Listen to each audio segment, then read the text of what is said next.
Hello guys, this is your friend Shinobanexus 3.0 and we are back with a new fanfic. What if Naruto trained by Kurenai after Kakashi refused to train him Part 1. And now let's start the fanfic. A 14-year-old Naruto Uzumaki stood in front of his sensei, Hatake Kakashi in the middle of the hall at the hospital and said, "Kakashi-sensei, I have a huge favor to ask you." Kakashi, who was reading his book, said, "Stop right there. I know what you going to ask already, Naruto, and I'm sorry to say that I can't train you." Naruto eyes widened and he said, "What? But?" Kakashi said, "I have other matters to attend to, but I have been searching for someone who can to train you who would do a better job than I could." Naruto frowned and said, "But you're my sensei, Kakashi-sensei. Who could train me better than you?" A voice from behind Naruto said, "Well, I don't know if I could do it better than Kakashi could teach you, but I wouldn't mind training you." Both Naruto and Kakashi looked at where the voice came from, and Naruto saw Kurenai Yuhi standing there, and a few steps behind her was Ebisu, who had also stopped walking in the direction Kakashi and Naruto were. After hearing Kurenai say that, and Ebisu said, "Excuse me for interrupting you, Yuhi-san, but I have already volunteered to teach Uzumaki-san." Kakashi said, "Don't you already have a student in these exams, Kurenai? Wouldn't it be a different of interest for you?" Kurenai bit her lip and looked around and motioned with her head toward the room next to where she was standing, and Kakashi said, "Very well. Wait here, Naruto." Kurenai shook her head and said, "No, Kakashi, he has a right to know why I am wanting to train his, since it is his training. I don't mind him hearing why I want to train him, but I just don't want it to be common knowledge until after the exams." Kakashi frowned behind his mask and Naruto said, "She's right, sensei. It is my training and she is way better than closet pervert there." Kurenai asked, "Closet pervert?" Ebisu waved his hand and said, "It's nothing, Yuhi-san." Kakashi said, "Well, if you insist, then let's hear why you want to train Naruto and in what," as he motioned toward the room. Once everyone was in the room with the door closed, all eyes turned to Kurenai, who took a deep breath and said, "First, the reason I am not training Shino is his father has decided to train him in his clan jutsu for the exams. Kiba is also going to be training with his mother and sister during this month as well, since Hinata won't be able to train for the next 6 weeks. Now that leaves me free until after the exams, but that doesn't explain why I want to train Naruto." Kurenai took a moment to gather her thoughts and said, "The reason I wish to train Naruto is I fear for the life of my student Hinata." Naruto asked, "Hinata, is she going to be okay? Is it because of that jerk Neji?" And Kurenai said, "It's not Neji, at least not directly. You see, Neji is a member of the branch family of the Hyuga clan and Hinata is the main branch. I have reason to suspect that since Hinata is not what the main branch wishes she was for the heiress of the Hyuga clan, that they will use her defeat to Neji as an excuse to put her in the branch house and will put the cage bird seal on her, which at her age could kill her. They can't touch her until after the exams though, because she is under medical care right now due to the damage to her heart from Neji attack. That is the first reason I wish to train Naruto." Naruto asked, "What's the cage bird seal?" Kurenai said, "It's basically a slavery seal. It's supposed to protect the Hyuga clan from having their bloodline stolen, but the main house uses it to control the branch house. They make a single hand sign and cause a person who has the seal to feel extreme pain or even die from it." Naruto frowned and asked, "How does you training me help Hinata?" Kurenai said, "I can train you to defeat Neji. I know most of the strengths and weaknesses of the Hyuga clan bloodline, and if you defeat Neji after my training, then I can go to Hinata's father and tell him that it is his own rules about not allowing Hinata to learn anything outside of the Hyuga clan jutsu that lead to her defeat to Neji, while Neji's training in things outside of the Hyuga clan jutsu is what lead to his victory over Hinata. By you defeating him under my training, then that gives me grounds to help protect Hinata from being put in the branch house, as well as get me permission to teach Hinata things that the Hyuga clan forbid her from being taught because of their narrow-minded beliefs." Kakashi said, Not that I don't feel sympathy for your student's situation, but exactly what is it that you could teach Naruto? Kurenai looked at Kakashi and said, Naruto's only opponent won't be just Neji. Everyone knows about his rivalry with his own teammate Sasuke. I also know how to fight a Sharingan user, not as good as some like yourself or Guy, but I do know enough to give him a chance of fighting against Sasuke and his Sharingan. I know of Ebisu here. He is great at teaching the basics, which is why he is allowed to train Konohamaru, but the basics isn't going to give him a chance to defeat Neji, and if he can't defeat Neji, then he won't ever even get a chance to fight Sasuke. My request to train Naruto is selfish, but I know I can give him the skills he needs to defeat Neji and a chance at Sasuke. Kakashi said, well, Naruto said, do it, causing everyone to look at him. Kakashi said, what are you doing, Naruto? You need to think about this carefully. Naruto said, I am. You remember Haku and Zabuza, right, Kakashi-sensei? What you don't know is I met Haku once before that day on the bridge. He taught me a very important lesson that day. True strength comes from protecting that which is precious to you. I can see it in Kurenai-sensei eyes that Hinata is precious to her. She's willing to do anything she can to protect her. And I may be a bit selfish as well, but what Neji did to Hinata was wrong. I don't know what it's like to have a family. But I don't believe what Neji did to Hinata is what family is supposed to do to each other. I want to defeat him more than I want to beat Sasuke. I doubt that I'll make Chunin, but I don't think I'm ready to be Chunin. A Chunin is supposed to be able to lead others. How can you lead when you are looking at the back of others? That snake guy in the forest.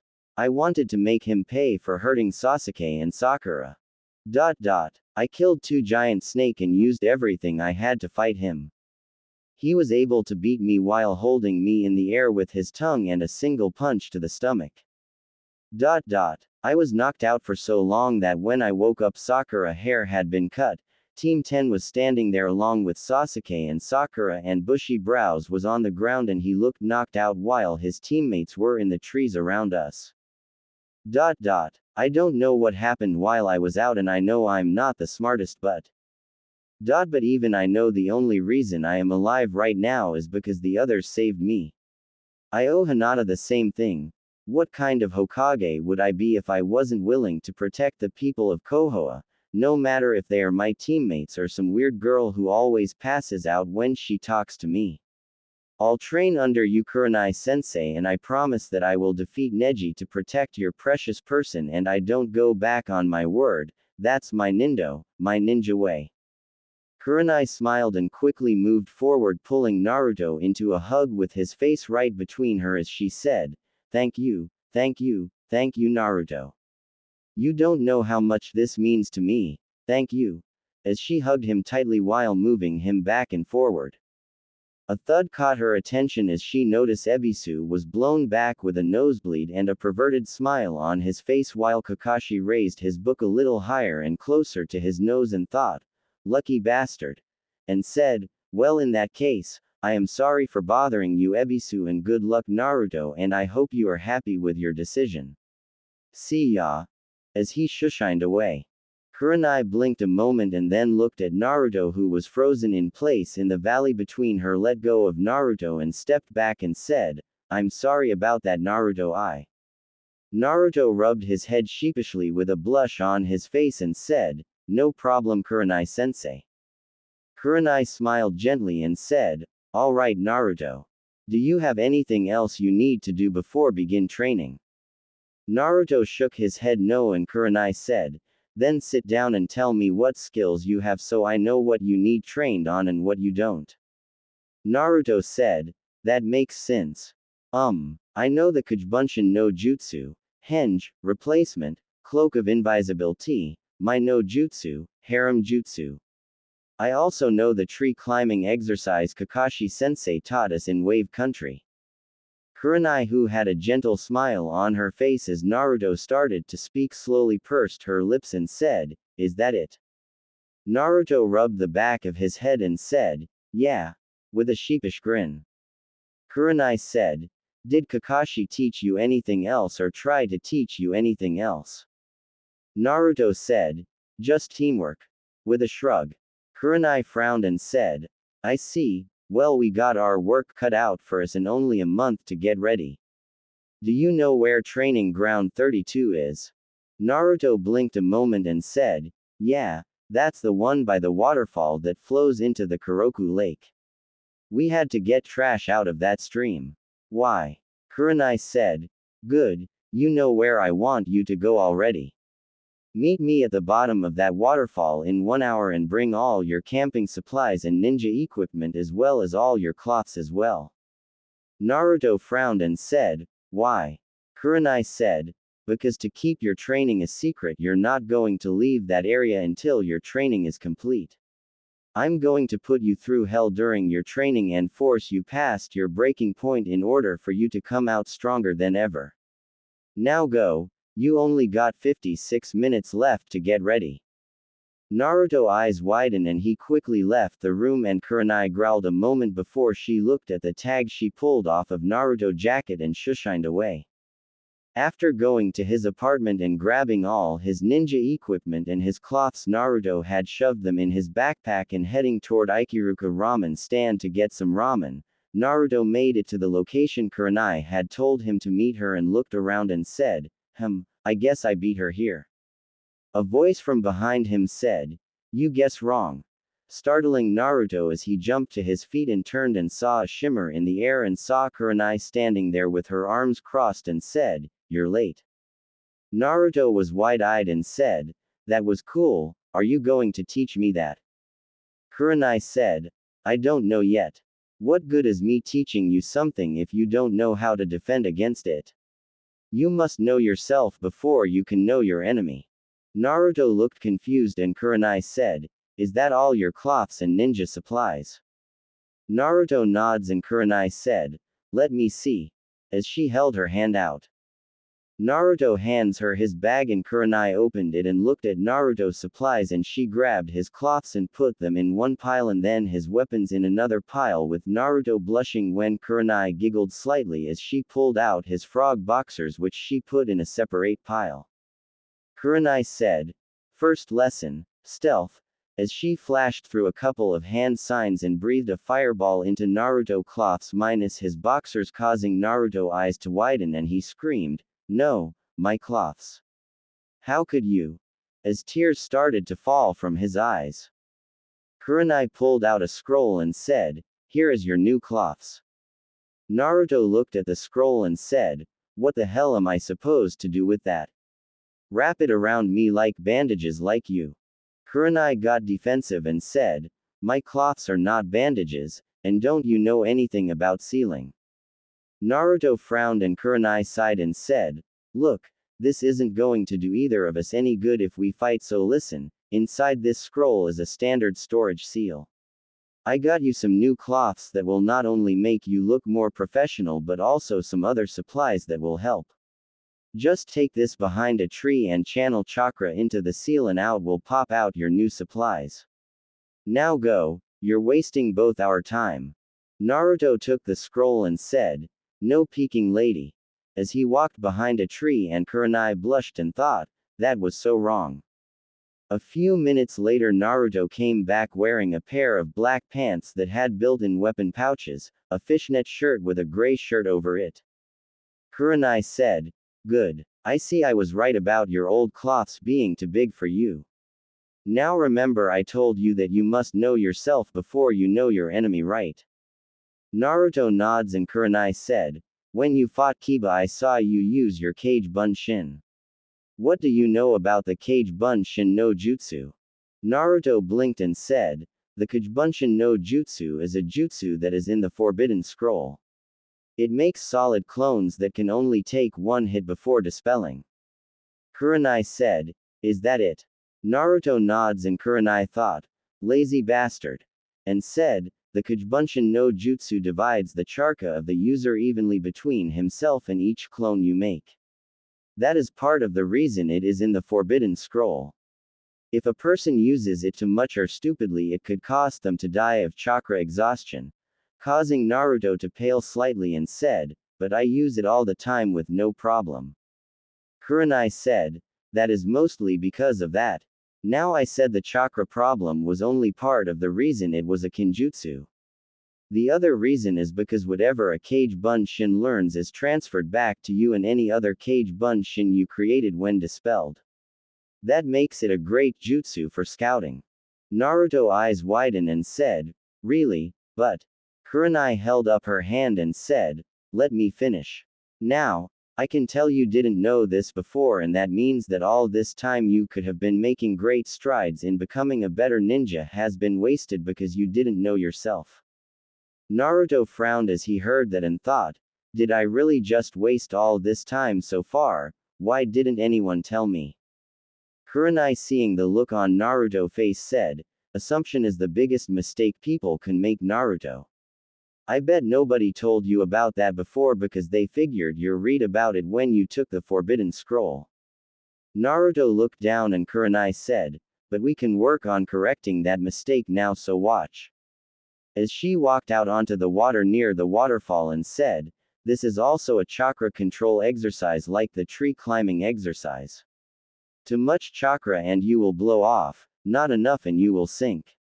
What I want you to do is use what you think is half your chakra to make as many Kajibunshins as you can and have them begin to practice this exercise." "Stop." Causing Naruto to stop before he could finish putting his hands together. Kurenai said, "Wait until I finish speaking before you make them. Now your Kage Bunshin will know what you know, so when you make them already have your plan in your head. What I want them to do is form a line before trying this exercise. I want them to start with trying only one foot first while keeping one on dry land.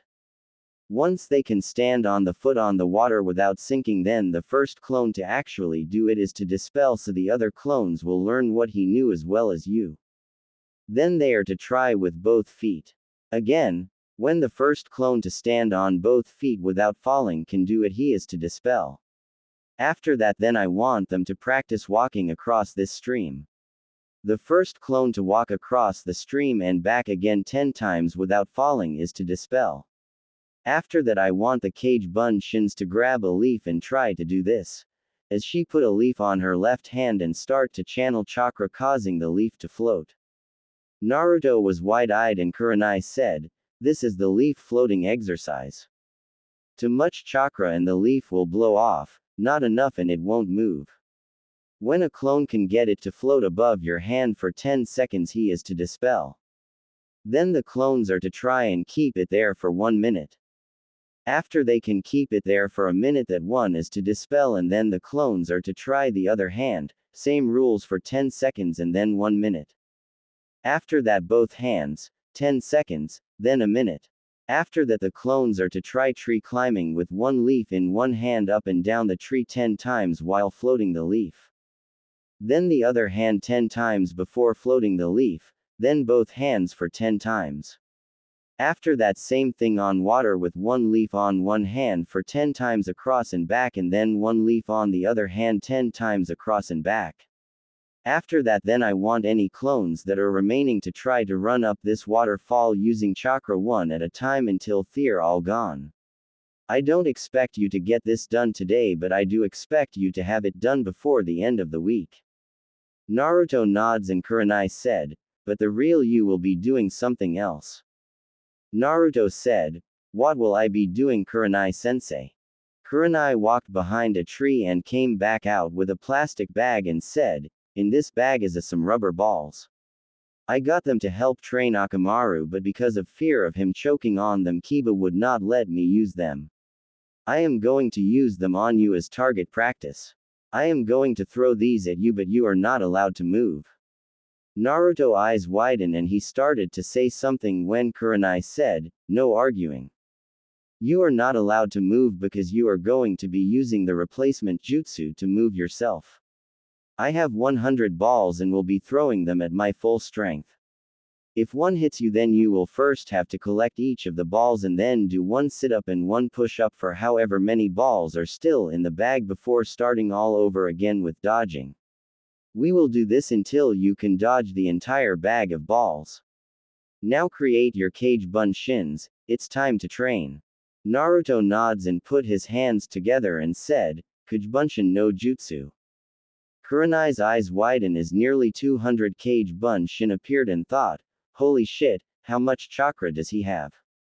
Shaking herself out of her though, Kurenai saw the clones were starting to practice and she smirked before throwing a ball at Naruto, nailing him in the nods, and Kurenai said, 99 sit-ups and push-ups Naruto. Naruto grumbled as he rubbed his nose and began to do as told. Several hours later, Naruto was groaning on the ground and Kurenai said, that's good for now Naruto. I'm surprised your clones are still going. Now I want you to gather firewood and I'll be back in an hour with food. Keep your clones going until they are all gone or out of chakra. You just rest after getting the wood though. See ya in an hour. By the way, good job so far.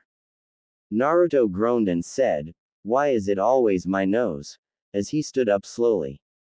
Kurenai giggled and walked over and said, because your body is sore enough already from first your battle with Kiba this morning and using so much chakra, but here, this will make it feel better. I'm proud of you. As she kissed his forehead, causing Naruto to go wide-eyed and blush. Kurenai giggled seeing this and said, now go.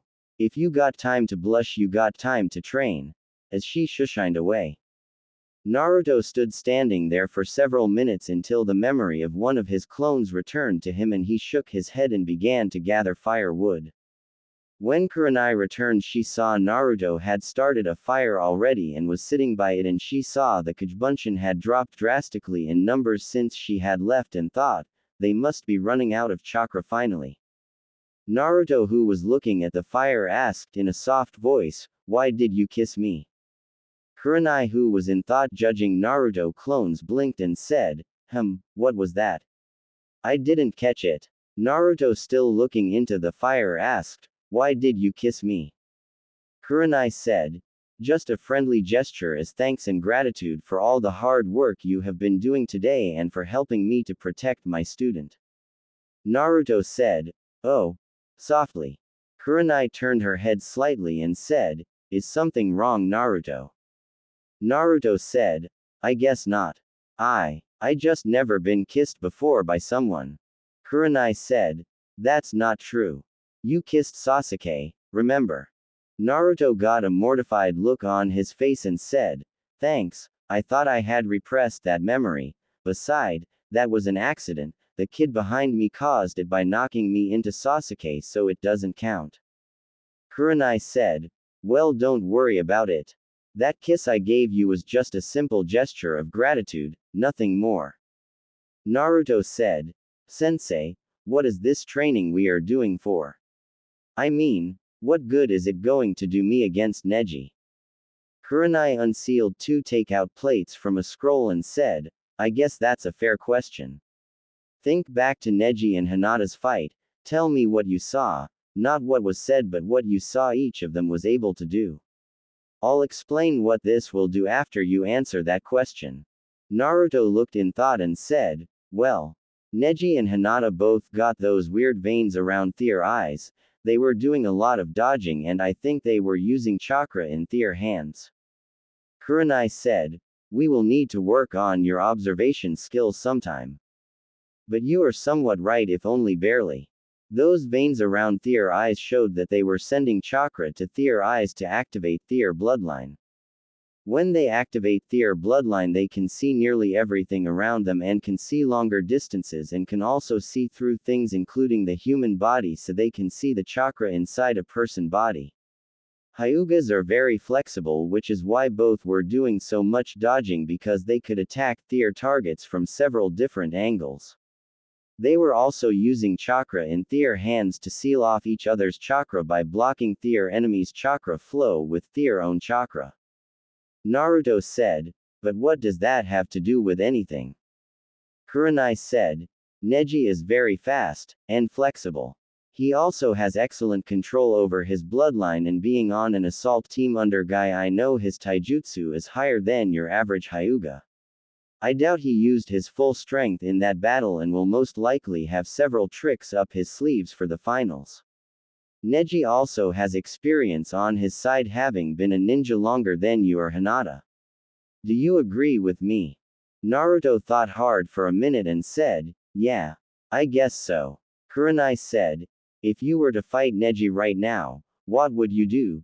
Don't answer, let me try and guess. You would use your Kujubunshin and try to overpower him with numbers, right? Naruto frowned and Kurenai said, that won't work. Watch, hey, you Kujubunshins, come here a minute. Naruto watched as all his Kujubunshin that were left, which was only about 30, came over, and Kurenai said, alright, I want you to sit on the ground in a circle around me. Good, now you see, I have about a 4 feet circle area I can still move. Your Kujubunshin couldn't all sit around me in one circle, so they had to form another one behind the first one. Your clones can only come so close to me without getting in each other's way, giving your enemy a chance to take them out either by attacking them and with one punch destroy a clone, or by replacing himself with a log covered in exploding tags which would kill all these clones. Do you see what I am getting at? Naruto looked in thought and said, Neji would be able to use his speed, flexibility, and experience against my clones to take them out while they were all tied up trying to get to him. Kurenai said, exactly. Naruto got a worried look on his face and asked, then how am I going to be able to defeat him to save Hinata? Kurenai said, by increasing your chakra control you will be able to use your chakra better for more jutsu, and by mastering your jutsu like the replacement, you and your clones won't be getting hit as much, so you won't have to replace them as much. That is what I am teaching you right today. Now the real you eat up and all the Kujubunshin go back doing what you were doing before. After you eat Naruto, I'm going to tell you about some of the battle situations I have found myself in, and I want you to tell me what you would have done in those situations, alright? Naruto said, hi sensei.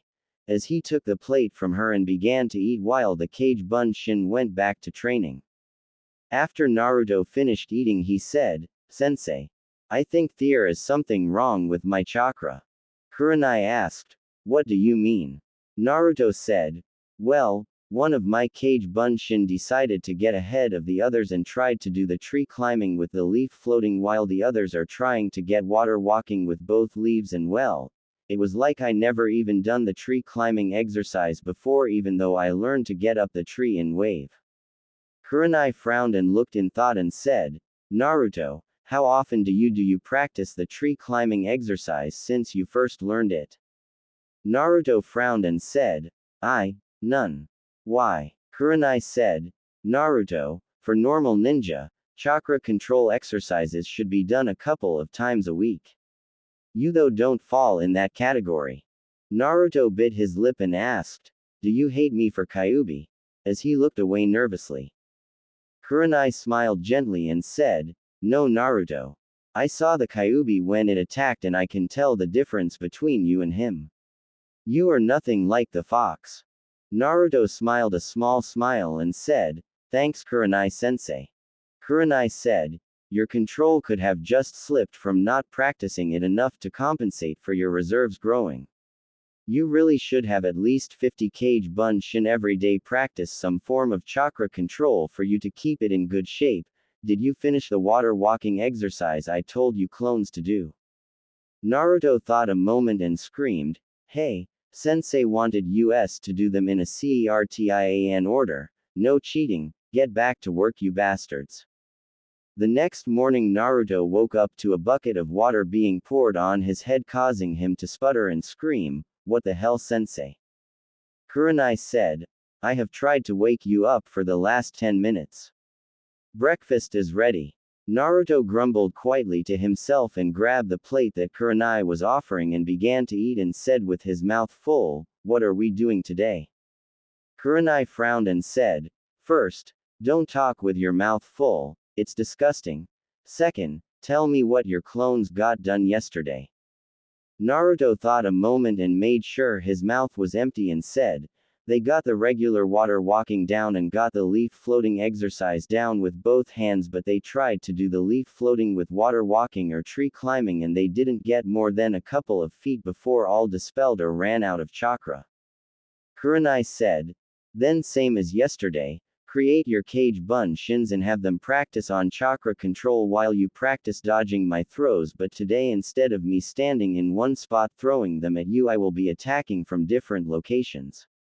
We will stop at noon and I'll go get lunch while your clones continue to work and you will sit here and rest until I return. Naruto bit his lip and said, last night you didn't exactly tell me what exactly is this training going to do. Kurenai sighed and said, Naruto, I'm not going to lie to you, so I'll just be blunt. There is no way between now and the finals you can get fast enough to get inside of Neji guard to attack him unless you're willing to take a lot of damage that could cost you the match. There is also no way you can get enough flexibility to outmove him either in less than a month. What I am hoping to do is to take an experimental jutsu I created for when I spar with Hinata to keep from having my chakra shut off and have you take it to the next level. A lot of the work will have to be done by you to figure out the best way to use it for you. I could tell you everything I know about the Hyuga, Thier fighting style, and Thier bloodline and then let you figure out your own way. Naruto frowned and said, so you don't have some kick jutsu that will instantly let me win against Neji? Kurenai said, no. All I have is my own experience and that jutsu I mentioned that lets me reduce the damage I take from Hinata when I spar with her. If you want to cancel our agreement and find you someone better, I'll understand. Naruto said, why would I do that? You have taught me more in a few hours than Kakashi sensei has in 6 months.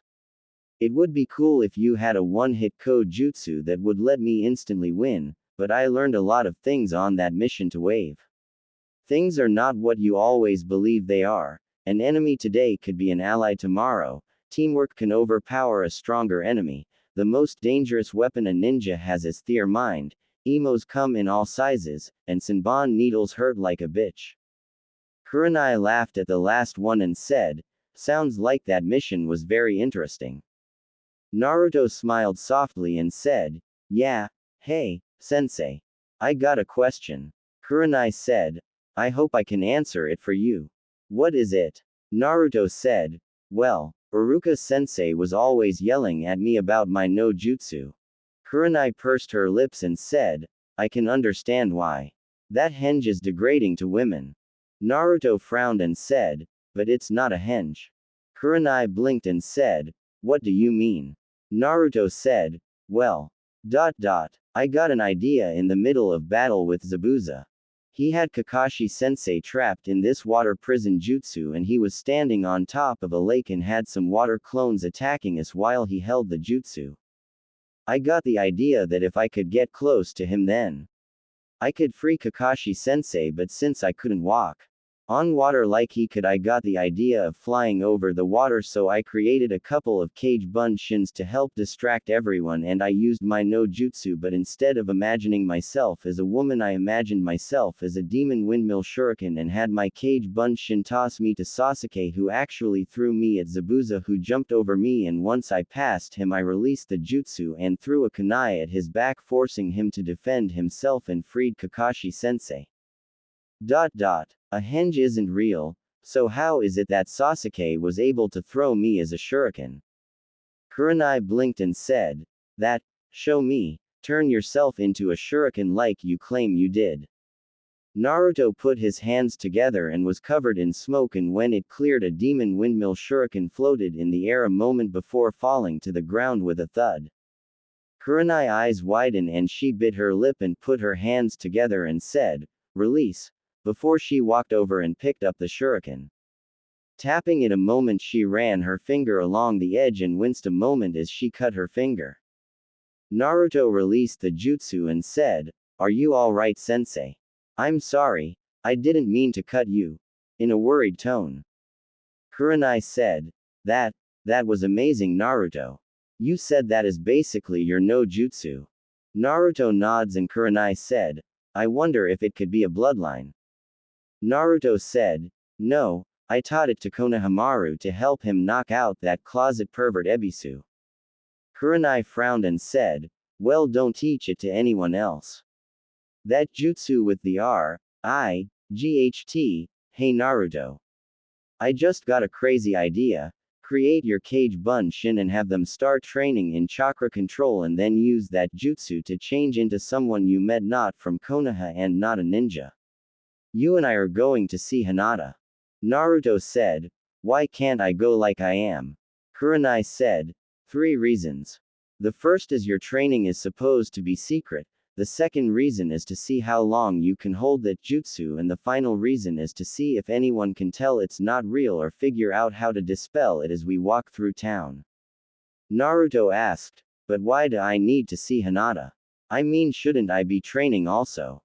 Kurenai said, well, Hinata might appreciate seeing you come and wish her a quick recovery, plus I want Hinata to try and use her bloodline to test my theory.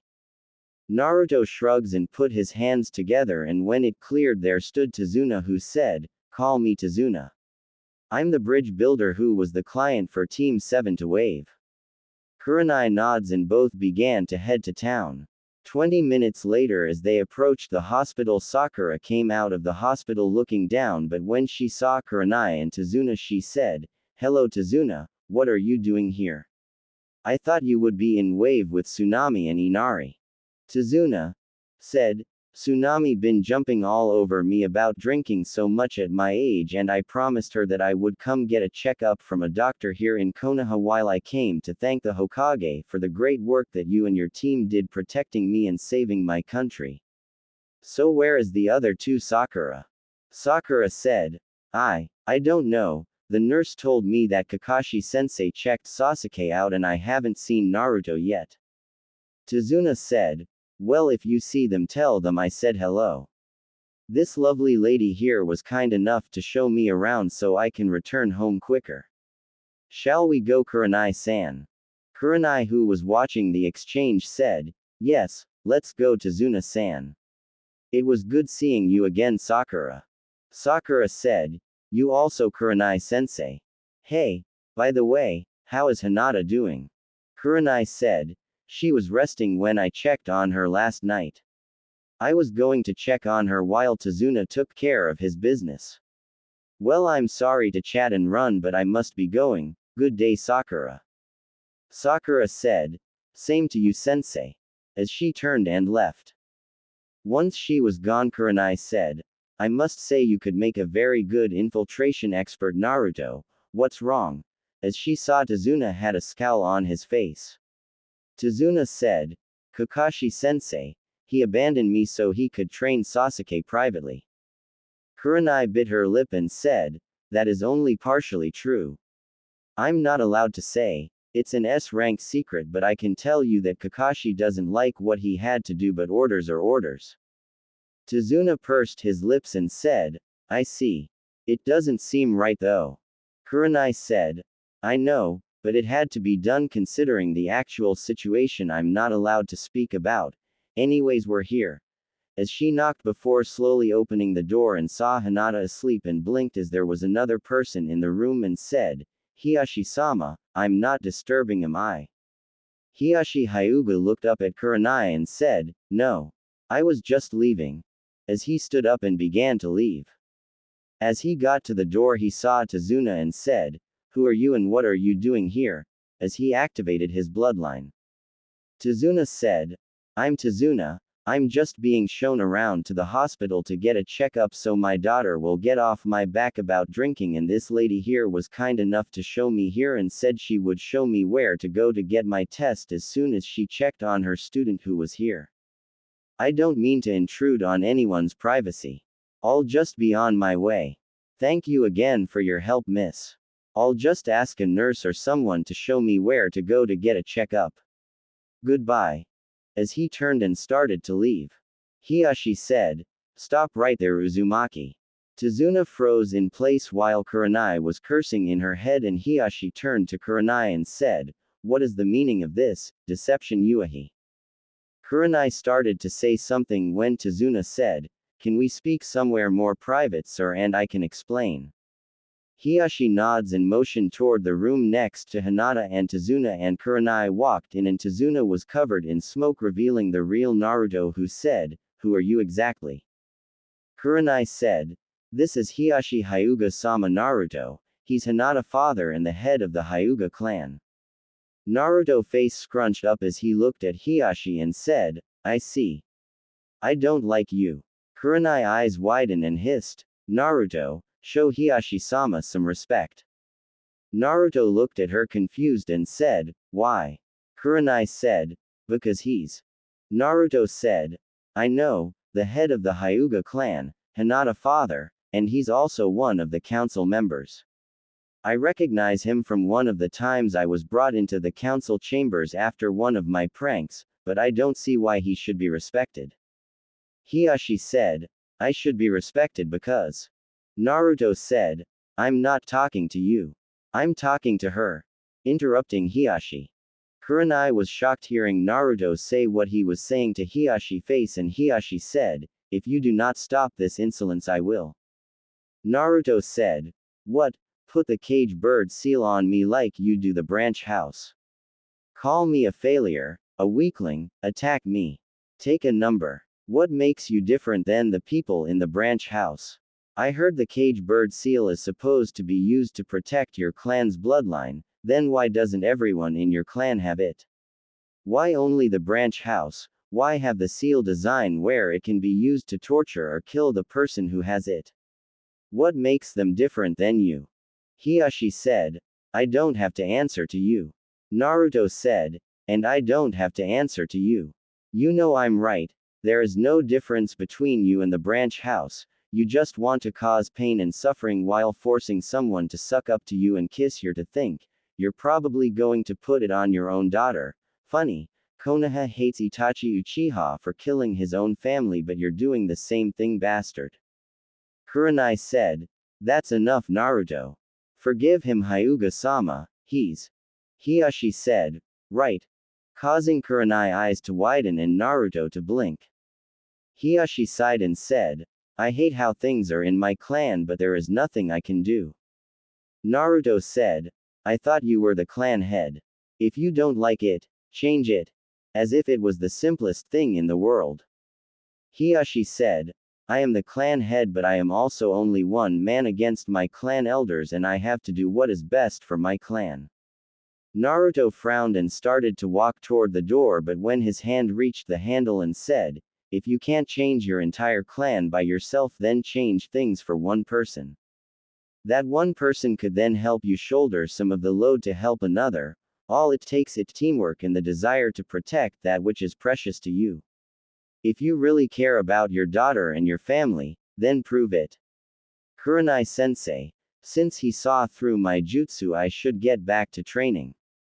Thank you for observing my testing of my new jutsu. Tell Hinata I said hi. As he walked out and closed the door. Hiyashi looked at the now closed door and after a few minutes looked at Kurenai and asked, what was his purpose here earlier? What were you trying to do? Kurenai said, I wanted to check on Hinata to see how she was doing. As for what he looked like, I'll tell you if you can answer how you knew it was him first. Hiyashi said, he has a unique chakra network that is way different than everyone else's that works around that. I have seen it enough over the years to be able to recognize it, though that was the only way I could tell he wasn't him, and if it wasn't for my Byakugan then I wouldn't have even known.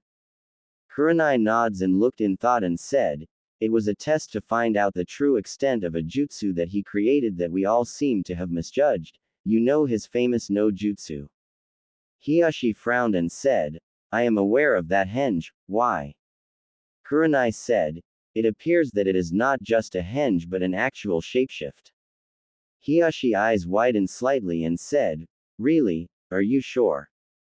Kurenai said, so far all the tests I've suggested seem to suggest that, though I don't know what all you can do to test something like this. Hiyashi said, I see, are you training him for the finals? Kurenai looked at Hiyashi and said, what could I teach him that would give him the advantage against your nephew? The only thing I've taught him is water walking to help him with his chakra control since Kakashi taught him tree climbing and the academy taught him the leaf balancing exercises. Other than that, all he is doing is reviewing his own jutsu inventory, trying to understand them better and to use them quicker, which is why when he showed that jutsu I started to tell him how degrading it was to women. When he informed me about how he used it on a mission his team took, that piqued my interest. Especially when he claimed that he was able to teach someone else how to do it, meaning it couldn't be a bloodline thing or because of that, which is why I told him to walk through town using it to see if anyone could detect it and how long it could be used. I have not done anything that could be considered stealing your clan's secrets or knowledge that I may have acquired by teaching your daughter. Just helping a student refine his own skills that he already has as well as chakra control. Anything else he comes up with is his own design. Hiyashi nods and said, "Very well. See that you don't," as he turned and walked toward the door. After he was gone, Kurenai let out a breath and a puff of smoke behind her drew her attention and saw Naruto sticking to the wall, and he said, "Wow, that actually worked." Kurenai turned her head to the side so fast someone might have thought that she had whiplash and said, "What are you doing?" Naruto said, "Ever heard the saying, if only I could be a fly on the wall?" Kurenai blinked and her eyes got wide, realizing what he meant before she frowned and said, "You were spying on me." Naruto said, "No, I wanted to make sure that you weren't trying to trick me into failing the exams so that you could use that as a favor to protect Hinata. After Mizuki, can you blame me?" Kurenai pursed her lips and said, "Do you have any idea how stupid what you have been pulling was? You could get us both in so much trouble." Naruto frowned and Kurenai saw this and sighed and said, "We should go see Hinata and then get back to your training." Naruto nods and Kurenai said, "But if you ever spy on me again, I'll quit training you in a heartbeat after making you experience kissing Sasuke over and over again." Naruto paled as he followed Kurenai into Hinata room, and Kurenai moved to Hinata bed and grabbed the clipboard and read it and frowned and said, "They have sedated her to keep her from moving around to give her time to heal. I guess this was a waste of time." Naruto was looking at Hinata bed and remember her words during the exams and after a moment said, "Sensei, does Hinata like me?" Kurenai eyes widened slightly and she looked at Hinata and asked, "Why would you think that?" Naruto bit his lip and walked over to the window and said, "Sensei, can you keep a secret?" Kurenai said, "I believe so, why?" Naruto said, "I've noticed Hinata following me over the years, spying on me." Kurenai eyes widened and said, "Oh, why was she doing that?" in a calm voice, acting like she didn't believe him. Naruto frowned hearing this and said, "Sensei, please stop trying to deflect me. You know something and I can understand that you don't want to tell me, but I'm confused." Kurenai sighed and said, "I can't tell you if she does or doesn't, Naruto. I won't betray your trust like I won't betray hers, but if what you said is true and you have seen her following you over the years, why have you never talked to her about it?" Naruto looked down and said, "At first, I thought that she was spying on me to rat me out for my pranks I was pulling, or to figure out how I was doing my pranks to do something herself and get me in trouble for her actions, considering how fast I was caught or blamed when I was younger." Kurenai thought, "Well, I guess I could see where he thought that," and said, "You said at first. What changed?" Naruto said, "Truthfully, it wasn't until the first part of the Chunin exam that my opinion of her changed. You see, Hinata was right next to me in the room we had that paper test. I didn't know any of the answers and I was getting a little worried, but Hinata surprised me and quietly offered me a chance to copy her paper." Kurenai eyes widened and said, "She did?" in surprise.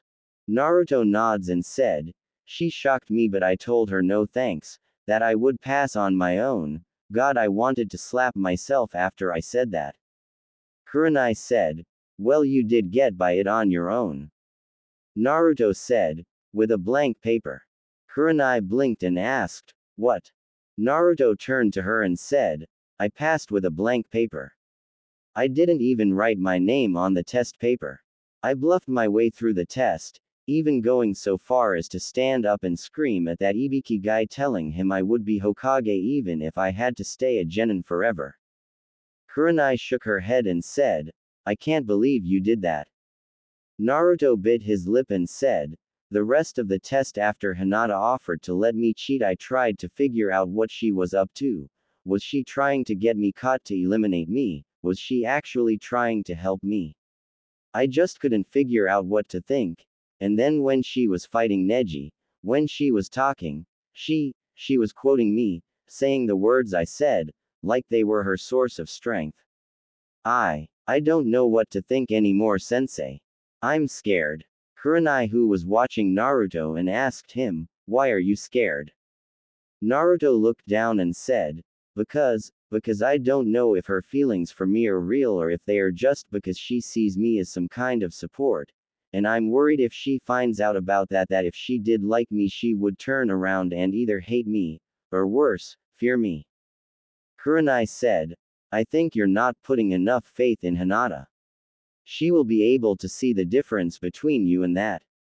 Naruto bit his lip and said, I doubt it, sensei, but what if Hinata doesn't actually like me? What if Hinata is actually getting strength from me? Then what happens when I'm not there? She would become like a puppet with its strings cut. A person has to be strong enough to stand up for themselves first, because no matter how many times someone helped pick them up, the moment they let go to see you stand on your own, you will fall right back on the ground again. Kurenai said, don't you think that's a little harsh thinking? Naruto said, it's the lesson I learned from the people of Konoha.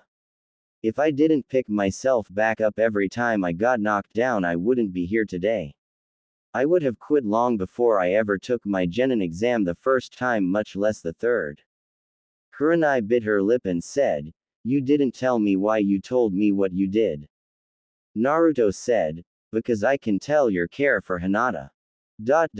I can also tell that you want to be there as a pillar of support for her and always to protect her. But that's not possible. Either Hinata will eventually get promoted and moved away from you, or you will have to move on for some reason yourself. Sooner or later you will have to let go, and if Hinata doesn't know how to stand, she will fall and not get back up. I'm telling you so that you don't hate me when I have to break her heart by telling her I can't be with her, because I don't want someone I have to stand behind in my shadow of or in front of using me for support. I want someone who can stand beside me as an equal. Kurenai frowned and said, I see. Naruto saw the frown and said, you don't agree with me. What if you were in Hinata? Would you stand up for yourself when people turn on you for being a demon whore or demon lover? Would you be able to take what the world dishes out, or would you buckle under the weight of it? Ask yourself honestly, could Hinata do that, or would she collapse and never get back up? Is that fair to her or to me? Kurenai said, all right, you made your point. I can understand where you're coming from, but I don't think you should judge her without getting to know her. After all, isn't that what happened to you? Naruto frowned and looked at Hinata and said, I wish things could be different, but.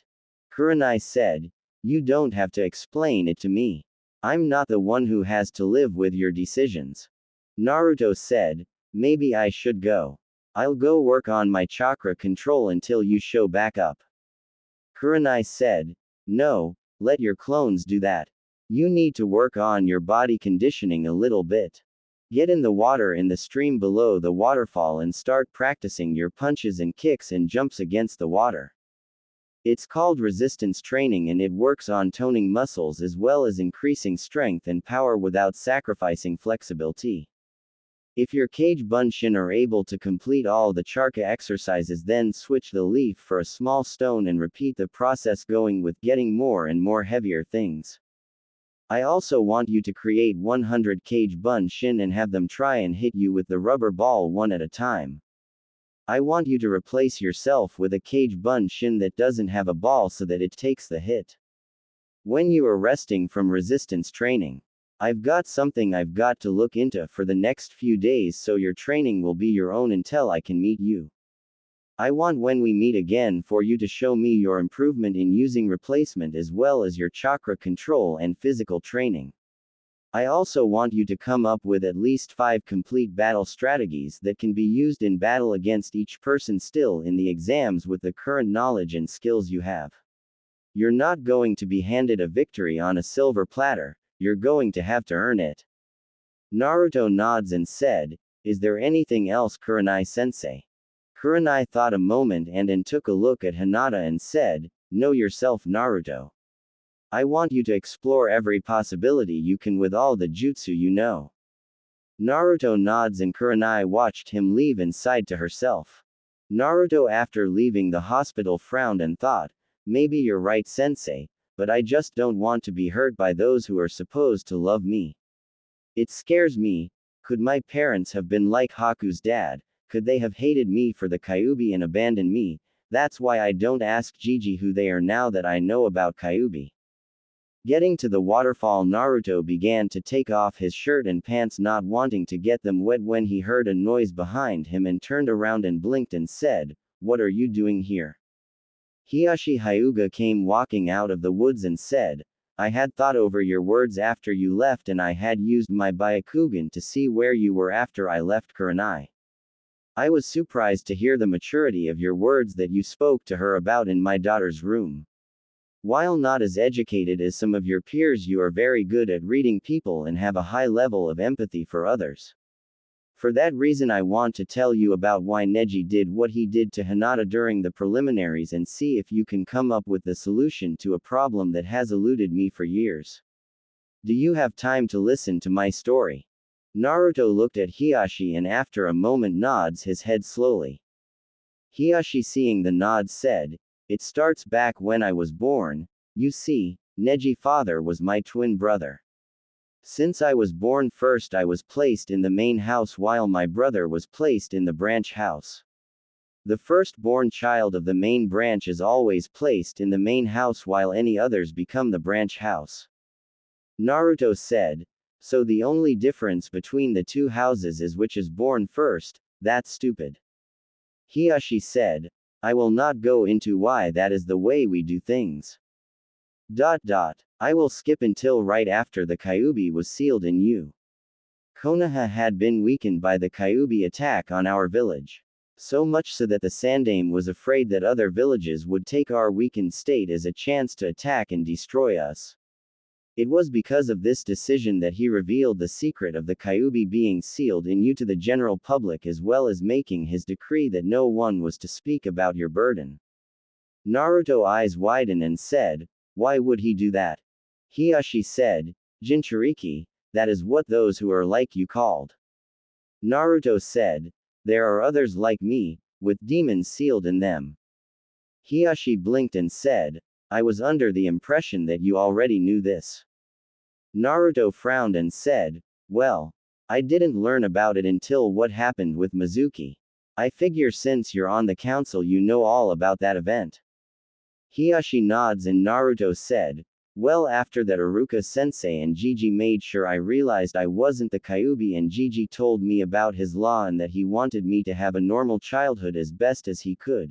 But anything else he might have been willing to tell me that night I didn't really want to talk about because, well, it raises a lot of questions on a personal level one don't want to go into about."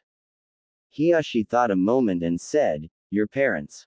Naruto's eyes widened slightly and looked at Hiashi, who after a moment said, "Yes, I know of them, or at least who I suspect were your parents.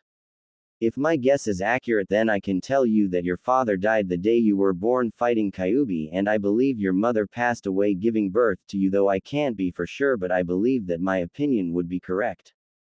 Naruto's eyes widened and said, "Can you?" Hiashi said, "No. Information is power, and power comes at a price. The information on who I suspect is your parents would not only cause me great trouble should it be discovered that I told you what I suspect, but also put you and Konoha in great danger, something I cannot allow without real proof." Naruto frowned and looked down and said, "Can you at least tell me, were they good people and would they have loved me?"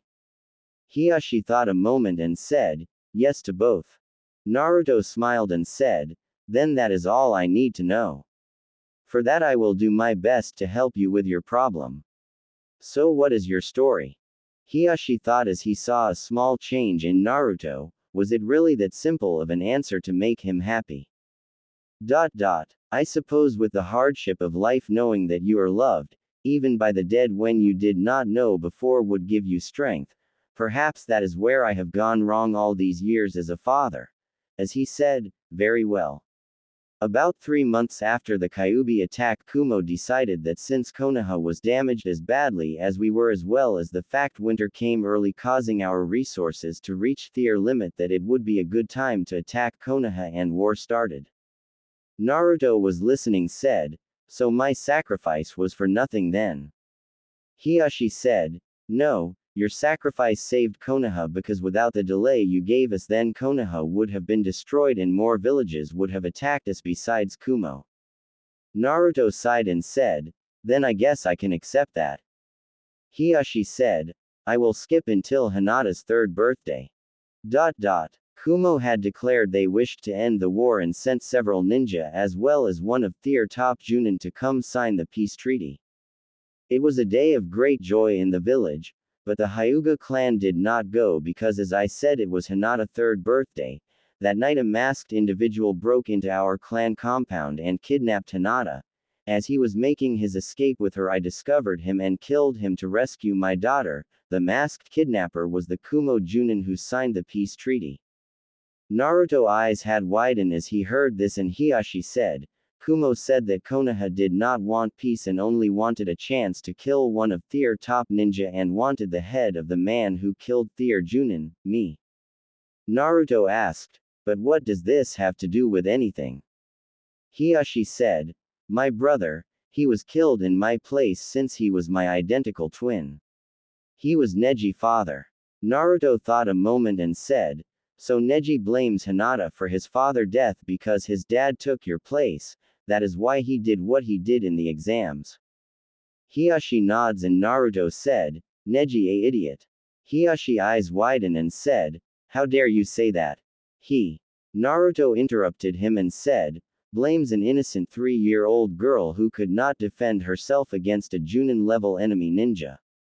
No offense Hiyashi, but I can't respect Neji or feel sympathy for him, because if I did, then that would be like me saying that it's alright for me to kill everyone in Konoha who made my life bad because of the Kyuubi. The people didn't choose for me to have the Kyuubi in me, and I didn't choose it, just like Hinata didn't choose to get kidnapped and Hinata didn't choose for her uncle to take your place either. What Neji did was a disgrace to everything I believe in and what I believe all the Hokage believed in. Hinata was not only a fellow Konoha ninja, she was also his family. My sensei says those who don't follow the rules are trash, but those who abandon their comrades are worse than trash. I also believe that true strength comes from protecting that which is precious to you, and I believe that family is the most precious thing there is. The people of Konoha are family, and as ninja of Konoha we are tasked with protecting them with everything we have. Neji is a disgrace in my eyes. I will not only kick his, but I'm going to show him exactly how wrong he is." Hiyashi pursed his lips as his face went neutral and said, "Goodbye," as he turned and left. After Hiyashi left, Naruto turned to go back to the river to begin training when a female voice said, "You know, I think that was the most emotional I have ever seen him." Naruto turned to his right and saw Kurenai standing on a tree limb, and Naruto said, "How long have you been there, sensei?" Kurenai said, "Long enough." Naruto, "I know you believe that if you believe in yourself that anything is possible. And you have enough conviction to make others believe in you also. But if you don't have the skills to back up your beliefs and convictions, then you will end up looking like a fool. Have you thought about how you're going to pull off not only a victory against Neji, but now you go and claim you're going to show him the error of his way? Something his uncle, clan head, couldn't even do. I don't know if you realize it, but you're putting your dream of one day becoming Hokage on the line here. If you fail to keep your word to Hiyashi now, then how will he be able to trust you if you ever get the chance to become Hokage? Every action has a reaction, Naruto. You need to realize that or you will get caught in a trap and die or cost yourself and your teammates their lives. Naruto frowned and looked down and Kurenai said, I'm sorry Naruto, I shouldn't be so hard on you but. Naruto said, no, you're right. I know I'm an idiot sensei. I make a lot of mistakes, but I don't know how to do things any other way than the way I do. As he still was looking down. Kurenai bit her lip and said, Naruto, how hard are you willing to work to have people actually look up to you as a possible Hokage one day? Naruto looked up at Kurenai directly into her eyes and said, I'll die to reach my goal. Kurenai looked for any sign of doubt and found only conviction and said, I had came back to check on you one last time before I started doing what I got to go do. But if that is the way you feel then the current training isn't going to be enough. I'm going to call in a couple of favors from a couple of friends. You are going to hate me by the end of this month but you will be thankful as well. Now get back to training like I told you and when I return I won't be alone. And Naruto, keep your cloths on, the cloths while wet will make you weigh more and help add to your resistance training. Naruto swallowed as he saw the look on Kurenai's face and thought, what have I gotten myself into? Naruto stood in front of a mirror in his apartment and thought, let's see what the world thinks of the Yurei no Konoha, ghost of Konoha, before he disappeared in a swirl of leaves. The Chunin exam stadium was full of people waiting for the exams to begin. Down below in the stadium all the competitors were there except Dosu, Sasuke, and Naruto. A swirl of leaves appeared in the middle of the stadium catching everyone's attention and a figure wearing solid white combat boots, white pants with built-in holsters, a white shirt, with white fishnet underneath it, a white Chunin-style vest with several white scrolls on the pocket of the scrolls, a white cloak with a built-on hood that was pulled up over the head of the person who had arrived. Murmurs broke out in the crowd as everyone saw the figure arrive including the Sandaime Hokage and the Yondaime Kazekage. Genma, the proctor of the exams looked at the new arrival and tensed a moment and said, and you are? The person who hood completely shadowed the face of the person who had arrived said, Naruto Uzumaki, the Yurei no Konoha. Several eyes widened as they heard who it was that had arrived and even more murmurs broke out in the crowd as everyone looked at Naruto including the other competitors. Genma getting over his shock said, get in line with the others and stand at attention everyone. The Chunin exams are about to begin. Naruto walked over and stood next to Shikamaru who glanced at Naruto and said, troublesome. Genma cleared his throat and said loudly, now if I can have everyone's attention, the semi-annual Chunin exams are about to begin. My name is Genma and I am the proctor for this part of the exam. It will be a one-on-one battle. The rules are the same as the preliminary round. You will fight until a person quits, knocked out, dies, or until I call the match. There is no room for arguments. Now everyone look at this as there have been some changes in the order of battles. As he pulled out a piece of paper and showed it to everyone and Shikamaru thought, my matches have changed. Genma said, now that everyone has seen the changes would everyone but Naruto Uzumaki and Neji Hyuga please leave the arena floor so we may begin. Shikamaru said, good luck Naruto. As he turned and followed after the three sand ninjas and Shino. Neji who was looking at Naruto said, you look like you have something you wish to say. Naruto reached up and pulled his hood back over his head and said, just one.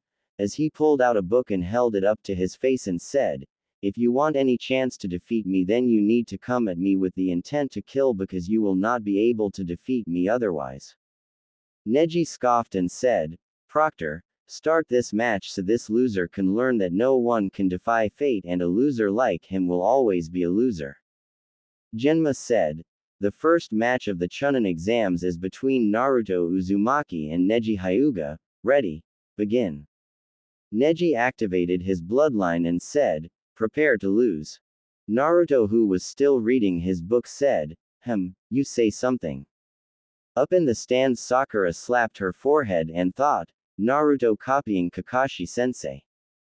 Several others were also deadpanning as they heard this. Neji activated his Byakugan and began to charge toward Naruto, but when he got within 15 feet of Naruto, a small explosion detonated right in front of Neji knee, causing Neji to stumble and scream out in pain and shock. Naruto, who was still reading his book, said, Lesson 1. Observation. A ninja must always look at their surroundings to figure out the best way to use them should they be attacked, as well as for any possible signs of a trap or deception. Neji looked at his left knee and saw it was burned slightly while his pants took most of the explosion, and Neji said, I see, your act was to distract me from the exploding tag you must have set prior to the exam starting. Naruto said, Nope. Before I shushined inside the stadium earlier, I have never in any way, shape or form ever set foot in this stadium. That also was not an exploding tag. Neji stood up slowly and tested his weight on his left leg and said, Then if it was not an exploding tag, then what was it? Naruto smirked and lowered his book and said, Now why would I want to explain that to you? As he closed his book and tossed it away from him on the ground and reached into his weapon pouch and pulled out a Senbon needle and said, Uzumaki Ultimate Secret Jutsu, 2000 Years of Pain, as he threw the Senbon needle in the air straight up. Neji, who had activated his Byakugan, was facing toward Naruto and was watching Naruto and the needle in the same time when all of a sudden the needle was covered in smoke. Half a second later, Neji screamed in pain as he was felt something stab him in his left cheek from behind. Many people in the stand blinked as they saw this, and Neji reached behind him and pulled out the Senbon needle and glared at Naruto before throwing the needle at Naruto, but the needle disappeared again and he felt pain in his right cheek this time. Pulling out the needle, he glared at Naruto and said, I figure out your trick. You are using your chakra to direct this needle. My eyes see everything and can see the chakra in it. As long as it is in motion, then you can use your chakra to redirect it. As he stuck the needle in his weapon pouch. Naruto smirked and said, You really think so? I only have one word for you. Boom. Neji's weapon pouch exploded, sending all his weapons flying as well as causing Neji to scream in pain from the mild explosion that injured his right thigh. Neji was gritting his teeth to endure the pain, and Naruto said, Tell me, Neji, how will you be able to move fast enough to hit me when your right knee and left thigh are injured? Neji glared at Naruto and said, You resort to tricks because you are not skilled enough to defeat me honorably. Naruto said, Ninja Neji. Samurai have personal honor. Ninja have village honor. Besides, so far I have only used a single jutsu to put you in the shape you are in, and I have not even started yet. Neji stood up as straight as he could and tried to ignore the pain he was feeling, and Naruto said, Remember when I arrived earlier? I called myself the Yurei no Konoha. Do you know why I called myself that? Neji said nothing as he activated his bloodline, and Naruto said, Let's find out. As he charged at Neji, and Neji got into a taijutsu stance, and when Naruto was in range, Neji shoved his hands forward to hit Naruto. But to Neji and everyone else's shock, the blow went right through Naruto, who kept moving, and Neji thought, Bunshin no Jutsu. Right before Naruto, who went completely through Neji body, stopped and stabbed Neji in both shoulders with kunais, causing Neji to scream out in pain and shocking everyone in the stands. Turning, Neji threw a palm thrust at Naruto, which went through Naruto body, but Naruto threw a punch while Neji hand was in him, and the punch sent Neji flying backwards. Everyone was wide-eyed, and Naruto said, The reason I call myself the Ghost of Konoha is because over the month break I created a new jutsu I call Ghost Phase. With it I can make any and every part of my body become like a Bunshin no Jutsu, where any attacks to me will simply phase through. Neji winced as he pulled the kunais out of his shoulders and said, It doesn't matter what your new jutsu does. You are still fated to lose. Naruto said, Yeah, about that. I didn't get the memo, so I'm still going for the win. Anyways, Neji, I only told you about the part of the jutsu I can do to myself. I didn't tell you about what happens if I apply this jutsu to someone else. as a hand came out of the ground and grabbed Neji's leg, and Neji screamed as he was pulled into the ground completely. A few moments later, Neji came flying out of the ground with another Naruto holding onto his leg before letting go and going up in smoke. When Neji hit the ground, Naruto said, "If I had let go of you when you were underground, then you would have phased into existence and died instantly with your entire insides being turned into the ground you had been standing on. I can do this with any element. My ghost phase jutsus are the perfect spying and assassination jutsu. Take this for example. The wall of the stadium exploded, shocking everyone because the explosion was equal to that of 20 exploding tags." Neji said in a slightly scared voice, What just happened?"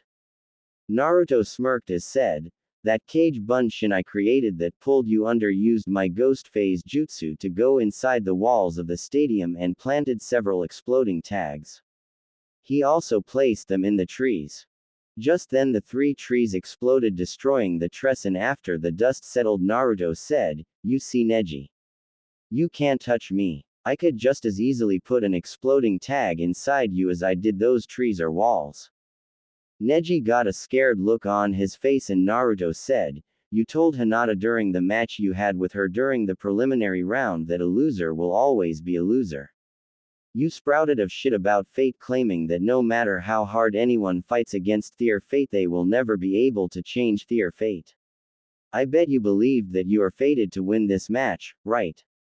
Neji said, "Yes, you are fated to lose today, and no matter what you think or do, you will never be able to defeat me. I don't care what kind of jutsu you got. I will defeat you."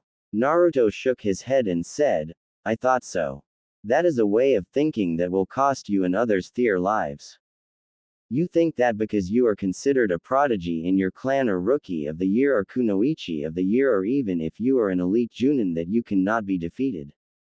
My sensei is Hitaki Kakashi, also known as Sharingan no Kakashi, the copycat ninja, who is said to have copied over 1,000 jutsu in his life. On my team's first C-rank mission outside the village, we encountered A-rank missing ninja Zabuza Momochi. Kakashi-sensei got arrogant because of his Sharingan. He got his beat by Zabuza and trapped in a water prison jutsu. Zabuza, after capturing Kakashi, got arrogant because he was a Junin and my team was made up of 3 genin. Sasuke and I were able to work together as a team and was able to not only attack Zabuza and his Mizu Bunshin, but also freed Kakashi-sensei. Your arrogance has blinded you to the truths of the world, just like Kakashi-sensei and Zabuza were blinded by Tier." Neji glared at Naruto and said, "And what truth is that, loser?" Naruto said, "Hinata could have defeated you at any time she wanted by just activating that seal on your head without ever batting an eyelash. She chose instead to face you as a family member instead of a ninja. She chose to face you as an equal when, according to your way of thinking, she should be your better since she was born the firstborn daughter of your father's twin brother. She is the honorable heiress while you are a lowly member of the branch family, and yet here you are, in the finals facing me while your cousin sits in the stands recovering from the heart damage you gave her in your match. The branch house is supposed to protect the main branch, and yet you tried to murder the very person you are supposed to protect. You tried to kill someone who wants to see you as an equal instead of a lowly slave. Tell me, Neji, did your father love you?" Many eyes widened as they heard Naruto ask that, including Neji, who said, "Of course he did." Naruto said, "Then why would you betray his sacrifice and memory?" Neji said, "I have never." Naruto interrupted him and said, "Hinata." Neji's face changed into a look of hatred and said, "It's her fault that my father had to die." Naruto said, "Your father may have been a member of the branch house, but he loved his twin brother just like he loved you and Hinata. Do you honestly think your father would stand by and let his brother die?" Neji frowned and Naruto said, "Think about if you were in his place. Faced with the option of watching your own twin sacrificed. A twin who had the power to protect your niece and son better than he could. Your dad was a hero, Neji. He sacrificed his life to protect Konoha, but more importantly his family. He should be remembered with honor like the Yondaime Hokage is remembered for his sacrifice in defeating the Kyuubi to protect Konoha. As Hokage he saw the people of this village as family that he would die to protect them, but you Neji have disgraced your father and the Yondaime and both their sacrifice by turning on your family and comrade, even when one stands in front of you with her heart being destroyed by you because she wants you to find peace in your life so that you could live on. Neji, who had been recovering during Naruto's speech, charged at Naruto and delivered a palm thrust to Naruto's chest, causing Naruto to cough as blood flew out of his mouth. Neji said, "You will be silent about things you have no clue about, loser. A loser is always a loser. Even with your new jutsu I was able to defeat you." Naruto, who had blood coming out of his mouth, smirked and said, "Boom," before he exploded, blasting Neji backwards, causing him to begin screaming in pain from the blast. As the smoke cleared, Naruto, who everyone could see was completely unharmed from before, was seen walking toward the body of Neji, and Naruto stopped a few feet away from Neji and said, "You dead man?" in a questioning, joking tone as he kicked Neji's leg lightly. Neji moaned in pain and asked, "How?" Naruto smirked and said, "If you don't know yourself, then how will you be able to know your enemy? Remember the book you saw me reading? The one I threw away at the beginning of the match? That wasn't a book. That was me using a version of one of my jutsu to change myself to look like the book. The entire battle you were fighting nothing but a single Kage Bunshin who has been using the few jutsu I know to trick you and defeat you while I rest and recover my chakra from creating that single Kage Bunshin in total safety. ... My clone let you hit him so he could explode and take you out without killing you, but you know the funny thing, Neji? I failed the graduation exam 3 times because I was unable to make a Bunshin in order to pass. You, the rookie of your year as well as a prodigy of your clan, was just defeated by the dead last of his class with his worst skill. Looks like you were fated to lose. I guess you missed the message." Neji's eyes widened before they closed and said, "I lost." Naruto said, "I told you that you would, but you know something funny, you were right about you winning this match. Proctor, call the match. I quit." Genma looked at Neji and reached up to take the senbon out of his mouth to speak. He heard Naruto's words and his eyes widen, as did everyone else's, and several shouts was heard, and Neji said, "Wait, you quit? Why?" in a pain-filled voice. Everyone quitted down to hear why Naruto said he quit, and Naruto looked at Neji and said, "You know Gaara, the red-headed guy over there who fought your teammate Lee during the preliminary round? Well, Gaara tried to kill Lee while he was in the hospital 2 weeks ago. Shikamaru and I both found him and was able to stop him, but when we stopped him, Gaara told me something very important. He's the Jinchuriki of the Aikibi no Shukaku. He has the one-tail Biju inside of him." Everyone but the Sunanin's eyes widened, and Naruto said, "Gaara claimed his father, the Yondaime Kazekage, had the Aikibi sealed in him to make him Suna weapon. ... Jinchurikis come in 2 categories. Those who have a Biju sealed in them for the purpose of being weapons of war, and the second category is when a Biju attacks a village, like the Kyuubi did, and the Biju is then sealed away into a small child, usually an infant, for the sake of protecting the village. One Jinchuriki is used as a sword and one is used as a shield." Neji said, "How do you know about Jinch, whatever that word is?" Naruto closed his eyes and said, "Gaara is a sword, I am a shield." Everyone's eyes widened who didn't know, and Naruto said, "When the Kyuubi attacked Konoha, the Yondaime sealed the Kyuubi no Kitsune inside of me to protect Konoha. He asked that I be seen as a hero, but the Sandaime wanted me to live a normal life, so he made a law saying it was illegal to talk about the Kyuubi being sealed in me. The reason I quit is because I am trying to protect Konoha and save the lives of our fellow Konoha shinobi. You remember I blew up the wall and those trees. I did that for a reason." Neji asked, "Why?" Naruto said, "You notice my teammate Sasuke hasn't showed up yet. Kakashi sensei has been personally training Sasuke this entire month. Problem is Kakashi-sensei is 3 hours late for everything. Sasuke will be late for his match and his match will be postponed until the end of the first round even though if it was anyone else they would be disqualified. That means Shino and Kankuro match would be next.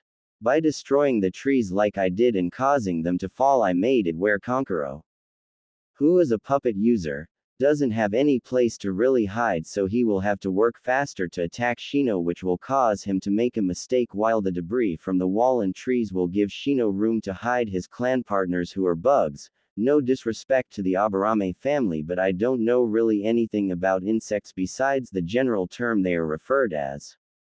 Anyways both Shino and Kankuro are long-range fighters. Shino will be able to cut Kankuro chakra strings as soon as he makes and drain him of his chakra so odds are Shino will win his match and quickly unless Kankuro uses poisons. Then it will most likely come down to a draw. Up in the stands Shino nods as does Shikamaru while Kankuro frowned. Naruto looked at Neji and said, but then there is Shikamaru match. Temari is a long-range wind user, but Shikamaru not really a long-range fighter. I know he's a Nara and I saw what his family jutsu can do, but I also saw a single flaw with Shikamaru jutsu during the preliminary round he had with that kin girl. He made his shadow very thin in order to stretch it out longer. That means he only has a set area he can cast his shadow. Up in the stands Shikaku raised an eyebrow and thought, interesting, let's see how much he figured out. Shikamaru on the other hand thought, troublesome. Back in the arena Naruto said, but then I thought, if the original Ino Shikacho group was so dangerous, his dad only being able to send his shadow a couple of feet would actually cost more time and energy than it was worth when you could just tie ninja wire around a kunai and throw it to capture an enemy. That was when I came up with a theory, there must be some way that the Nara can make their jutsu stretch longer. It might be just adding more chakra to it but if that was the case why did Shikamaru make his so thin when that would require more energy and concentration than he likes to use. I also thought what would be a weakness for his jutsu. I'm not sure if I am right but I had to take a chance. Since the sun sets in the west I'm hoping by knocking out the wall Shikamaru jutsu will be weakened with more of the sunlight coming into the stadium making it where he won't be able to attack Temari as easily so she can quickly take him out with a long-range jutsu. Neji said, so you would sabotage a fellow Konoha ninja. Naruto said, if Shino beats Kankuro then he will most likely be too tired to fight in the next round. If Shikamaru somehow beats Temari then he will also be too tired for another match. In that case with both of them now knowing about Gaara having the Aikibi in him, they will forfeit their matches against him. With both Shino and Shikamaru matches going so much quicker thanks to me changing the field then Sasuke will be disqualified and Gaara will win. Temari and Kankuro won't fight their brother so Gaara will win the tournament without ever fighting anyone so he won't have a chance to kill anyone during this tournament. Neji said, but if you're one of those Jinchuriki then why don't you fight him? Naruto said, you have no idea what you are asking. Battles between Jinchuriki should be far away from civilians and villages. Jinchuriki are thought of weapons of war for a reason Neji. Iwa has two Jinchuriki, the Yonbi and the Gobi who are sealed inside the sons of the Nadaime Tsuchikage. Kumo has two, the Hachibi and the Nibi. One is sealed inside the brother of the Yondaime Raikage and the other is sealed in his niece. The Sanbi is sealed inside the Yondaime Mizukage. Gaara up there has the Aikibi and he is the son of the Yondaime Kazekage. I have the Kyubi sealed in me by the Yondaime Hokage. If you notice, all the Jinchuriki are related to the leader of their village in some way to help form loyalty to their home village. Odds are I am somehow related to the Yondaime or one of the other Hokages and I bet I'm not the first Jinchuriki of the Kyubi Konoha has had. I mean think about it. The Shadaime fought the furball and then it disappeared until the day I was born. You can't kill them so odds are it was sealed in someone or several someones who were related to the Hokage in some way and odds are the reason the furball attacked the village is because the person it was sealed in died releasing the bastard. But when you think about it, it kind of explains why each of the villages with a Jinchuriki is referred to as one of the Great Five Villages. Anyways, I'm done. You're to injure to continue. I'm going to get a bowl of ramen before the Sandame tears me a new one for revealing the truth about Kyuubi being sealed in me. Shino, Shikamaru, good luck to both of you and please do your best in your first matches. Don't face Gaara. As he turned and started to walk away. The voice of the Sandame Hokage said, Naruto, wait. Naruto stopped and looked up at the Sandame who said, you're right on both guess. The Kyuubi was sealed in the wife of the Shadaime Hokage and then later in the wife of the Yondaime Hokage. Someone discovered Theur's secret marriage and the fact they were expecting a child and attacked her right after she gave birth to you and critically wounded her, which led to her death and the Kyuubi escape. Your mother's name was Kushina Uzumaki Namikaze and your father was Minato Namikaze. I've hidden the truth all these years in order to protect you from your father's enemies and to try and discover the identity of those responsible for releasing the Kyuubi. I had planned to tell you the entire truth when you became a Chunin, but after seeing your new jutsu and you revealing your burden, your life will be in the same danger it would have been in if everyone knew who your parents were. Naruto smiled and said, thanks, now please hurry up these exams because I know Sasuke won't listen to anyone and will try to fight Gaara. As much of a pain in the Sasuke tem as he's still my teammate. Besides, all the fangirls will most likely commit a mass suicide if he got killed just so they could be with him again. Konoha needs our fangirls. Neji choked and said, why? Naruto looked at him and said, in the event Konoha is ever attacked, fangirls are used as cannon fodder and enemy communication disruptors. All the guys in the stands began to nod in agreement before several screams and shouts of Naruto name was heard, causing Naruto to pale before he said, see ya, as he shushined away. Hiruzen sighed and said, Genma, proceed. If Sasuke not here in 2 minutes then disqualify him. Genma said, right, as he ignored the shouts of disagreement. Naruto phased up inside of the chair Hiruzen was sitting in before placing a note he had in his hand inside of Hiruzen's palm before phasing back into the ground. Hiruzen blinked as he felt a piece of paper appear in his hand and turned his hand sideways and read. Gigi. Suna and Odo have allied together. Enemy ninja outside the walls, around 1000, cage fake, it's Orochimaru. Placed 3 exploding tags inside him. He had some weird sword inside him I took also. Send your guard to your office to get your pipe if you want me to use my ghost phase and Kage Bunshin to take out the ninja outside the walls. Inside your pocket is a Kage Bunshin hanged as a scroll. Pull it out and give it orders and he will activate the tags in Snake Face if you are attacked. Hiruzen bit his lip and reached into his pocket where he felt the scroll and said, capture when possible, as he crushed the scroll in his pocket. Naruto was leaning against a building when he got the memories of his scroll Kage Bunshin and thought, be careful Gigi, before he shushined away. The Sandame Hokage was looking at the match down below between Shikamaru and Temari and said, I was surprised when your middle son forfeited Kazekage-san. He's nothing like his elder brother. The Kazekage blinked and said, you mean sister, right Hokage-san? Hiruzen said, no, I was referring to your other son. The one you had before you became Kazekage. I understand why you can't publicly claim him, but still, even you can feel pride in what he has done instead of what your middle son has done. Right. The Kazekage said, yes though, I rather not talk about it Hokage-san. Hiruzen smirked and said, of course, but tell me, what do you think of Naruto's new jutsu? The Kazekage said, impressive. Hiruzen said, yes, it truly is a very impressive jutsu. I mean after he left he came and gave me a message in my hand. He claimed he found a missing ninja hidden somewhere in the village and he used his ghost jutsu to place exploding tags inside of the missing ninja. The Kazekage tensed and said, really, how interesting. Hiruzen said, yes, He even told me he took something of great value from the missing nin and is just waiting for my orders to kill him. The Kakashi said, and what was it that he took? Hiruzen saw Shikamaru capture Tamari and he said, the grasscutter sword my former student.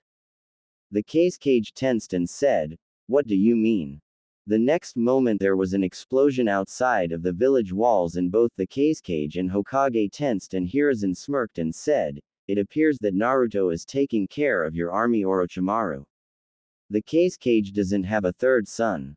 That was a test to see if what Naruto told me is true.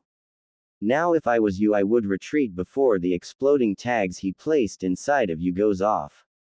The Kakashi reached up and pulled off his face showing Orochimaru who said, you are a fool Sensei. Naruto voice said, no, he's not. Before Orochimaru felt something grab his leg and Orochimaru fell through the floor but before his head came through his body became solid along with his two bodyguards' heads. On the underside of the cage box Naruto stood along with two cage bunshin holding the body of Orochimaru and his guards that had became separated from their head before jumping up through the floor again holding them. As he landed back in the cage box Hiruzen and the guards there tensed before Hiruzen saw the state Naruto cloths and body was in and he quickly moved to Naruto's side ignoring the three headless bodies and said, are you alright Naruto? Naruto who had several cuts along his arms and legs said in a pain-filled voice, I was able to take out about 3 dozen ninja before they realized they were under attack. It was a group around a large summon circle and the guards surrounding them. That explosion was me taking out the summon circle. I'll be fine. The furball is good for something. You need to warn everyone, my clones are fighting the enemy, ninja outside of the village but are dying quick. Watch out, for Gaara. Before he passed out but was caught by Hiruzen. Hiruzen frowned and said, radio, take Naruto to the hospital for immediate medical care and stand guard over him until I personally relieve you. Don't let anyone tell you otherwise. Radio, the ninja assigned to guard the Sandaime said, hi Hokage-sama, as he grabbed Naruto's limp body before shushing away. Hiruzen quickly moved to the front of the cage's box and said, may I have everyone's attention?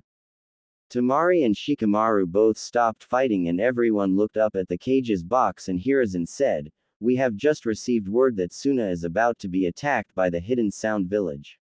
The cage has left to take charge of his forces to deal with this threat to his village. All Konoha ninja are to immediately prepare to aid our ally Suna. A puff of smoke beside the Hokage showed an Anbu in an ape mask who said loud enough his voice carried over the entire stadium, Hokage-sama, the cage has been killed by S-rank missing ninja Orochimaru and his body has been taken by sound ninja who are preparing to attack the village. Naruto Uzumaki is currently engaging the enemy. Hiruzen turned to the crowd and said, the Chunin exams are hereby cancelled. All Suna and Oto forces spread word about the death of the cage and the attack on our village. Chunin, begin invasion protocols. Anbu, move to the walls and prepare the counter-offensive. Junin, protect the VIPs in the village and eliminate any threats. I'll be moving to take care of Orochimaru myself. Move. Several sound ninja immediately jumped to their feet but were killed by Konoha and Suna ninja though the last were looking confused and unsure at first. Hiruzen seeing the fighting begin moved to Orochimaru head when a chuckle was heard and the mouth of Orochimaru head opened and another Orochimaru appeared and said, hello Sensei. Hiruzen frowned and said, my former student, how far have you fallen to create something like that? As he moved into a defensive stance while quickly shedding his cage robes showing his armor underneath. Orochimaru said, it appears even without the 9 tails warning you were prepared for me. Hiruzen said, indeed I was. Why are you doing this? Orochimaru said, because I can't stand peace. Peace is an illusion that causes the world to stagnate. Only when the world is in motion can the world evolve. It is unfortunately that I had to shed my body in order to rid myself of those explosive notes and the loss of my sword is a minor inconvenience but nothing that will cause me too much trouble. Hiruzen said, "We shall see Orochimaru. Prepare yourself." As he charged Orochimaru. 2 days later, Naruto slowly opened his eyes and found himself in a hospital room and blinked and said, "What's happened?" as he tried to clear his head. A voice said, "Naruto-sama. Just rest in Hokage-sama and the doctors will be here shortly." Naruto blinked and saw an Anbu in a bear mask and said, "Anbu. What's going on?" Bear said, "The Sandaime will explain everything when he arrives shortly. All I can tell you is that it has been 2 days since the Chunin exams and I have been given orders to make sure you stay here and are not disturbed until Hokage-sama arrives, which will be shortly. He also gave orders that you are not to speak with anyone until he speaks with you. My teammates are notifying the proper people." Naruto frowned and said, "Then if I'm not supposed to talk to anyone, why did you talk to me?" Bear said, "Professional courtesy." Naruto pursed his lips and said, "I just know you have a damn smirk behind your mask." Bear said nothing and Naruto sighed and said, "Can we open the curtains? I want to see the village with my own eyes." Bear said nothing or made any move, but when Naruto tried to get up, Bear quickly moved and placed his hand on Naruto's shoulder, stopping him, causing Naruto to pout. A few minutes later, the door to the room opened and the Sandaime walked in and Naruto's eyes widened and said, "Are you alright, Gigi?" as he saw Hiruzen had his arm in a sling. Hiruzen said, "I'm fine, Naruto. Anbu, please leave but make sure we are not disturbed or spied upon." Bear disappeared in a puff of smoke and after a few moments Hiruzen walked over to the bed and said, "How are you feeling, Naruto?" Naruto frowned and said, "Sore." Hiruzen nods and said, "You and I have much to discuss." Causing Naruto to gulp, and Hiruzen continued, "First, how did you discover the army outside the village?" Naruto frowned and said, "When my match first started, I sent a couple of cage bunshins hanged as birds out to see if they could find Sasuke and Kakashi. They dispelled halfway through my match and sent me the memories of the Suna and Odo armies outside the village.